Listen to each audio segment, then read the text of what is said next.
July marks 60 years since the Civil Rights Act of 1964 was signed into law, banning discrimination based on race, religion, sex, or national origin. It changed America. In Kansas City, we were changed in part by community champions like Alvin Brooks. KMBC 9's Andy Alcock sat down with a longtime civil rights activist. Recently, Missouri Education Commissioner Dr. Carla Eslinger chose Hickman Mills to be the first school district she'd visit in her new role. Among the people there, new Hickman Mills School Board member Alvin Brooks. In April, a month before his 92nd birthday, Brooks won election to a year term. It follows a promise he made to his family when he was sworn in as a Kansas City police commissioner in 2010. I said, this is my last public hurrah. I lied. Alvin Brooks has been a community public service fixture for 70 years. It began in 1954 when he became a Kansas City police officer, but could only work in 2 black districts. It was an interesting period to live in. Segregation now, segregation tomorrow, and segregation forever. Brooks lived through a time when black Americans couldn't go to some schools or businesses and had segregated drinking fountains.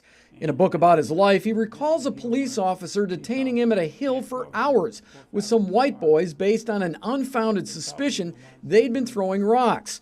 What the officer said to the other boys has stuck with Brooks for decades. You're white trash, but you can't be your friend. Now is the time to make real the promises of democracy. Less than a year after the March on Washington and Dr. Martin Luther King Jr.'s I Have a Dream speech, President Lyndon Johnson, with King by his side, signed the 1964 Civil Rights Act banning discrimination in schools and public places. 60 years later, Brooks says there's been progress, but not enough. We're still talking about civil and human rights for the descendants of enslaved people, black people in America. Brooks says, in particular, education and crime remain unresolved issues. In 1964, the same year as the Civil Rights Act, Brooks left the police department to join the Kansas City School District as its homeschool coordinator. I'm concerned about education, particularly as it relates to African American males. It's not easy in this nation for African American boys to grow up to be men. And Brooks has also been concerned about crime for decades. In 1977, he formed the Ad Hoc Group Against Crime. In a new documentary about Brooks's life, he was asked about protesting in front of drug houses. And he said, yes, we do that. I said, y'all crazy. Brooks notes every year in Kansas City, 60 to 65% of homicide victims are black males, including the majority of last year's record, 182. I cannot believe that if 160 white Muslim men were killed in this city, that there would have been an outcry. And that bothers me. It ought to bother the civic leaders. He says the answer to reducing crime is education.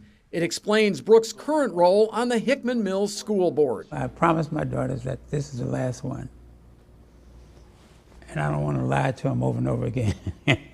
I want to thank for these few months that I've made a little difference on the school board. I'm still here, still maybe not on 8 cylinders or 6 cylinders, but still chugging along. Thank God for every moment of it.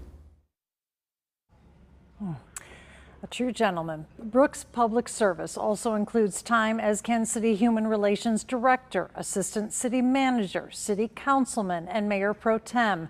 He also served a 3-year appointment by President George H.W. Bush to the National Drug Advisory Council. Alvin Brooks was honored as an outstanding Kansas Citian in 2017 by the Native Sons and Daughters of Greater Kansas City.